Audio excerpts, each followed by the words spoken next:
Hello guys, ituro ko lang kung paano install yung water refilling station management system. So, yung download link ilagay ko na lang sa description sa baba nitong video. So, once na ma-download nyo na siya, eto siya. Una, i-extract nyo lang yung file. And then, pag na-extract nyo na siya, lalabas yung folder. Open nyo yung folder and then right click nyo yung setup.exe and then run as administrator.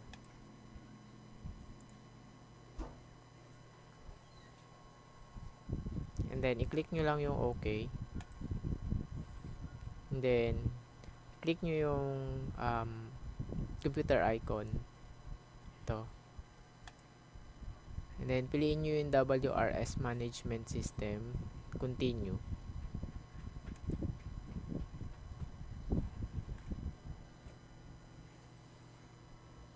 Okay, dito kapag lumabas yung kulay green na window, close nyo lang siya. Then close the program.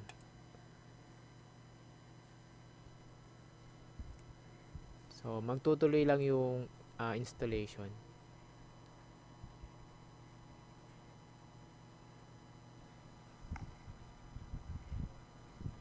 And then i-click nyo lang yung yes.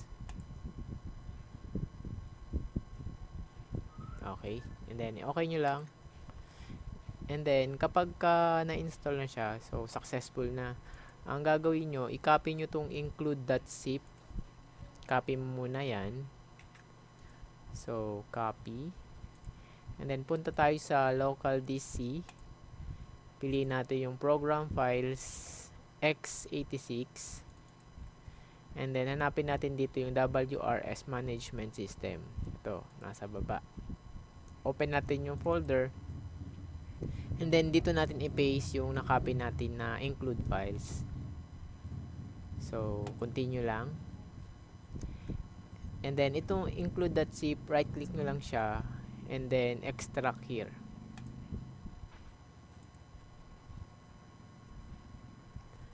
Okay, and then pwede natin itong i-ex. And then hanapin na natin yung ano niya, yung launcher niya. Ito, WRS Management System. Kadalasan lumalabas siya dito sa recently added. So, eto siya.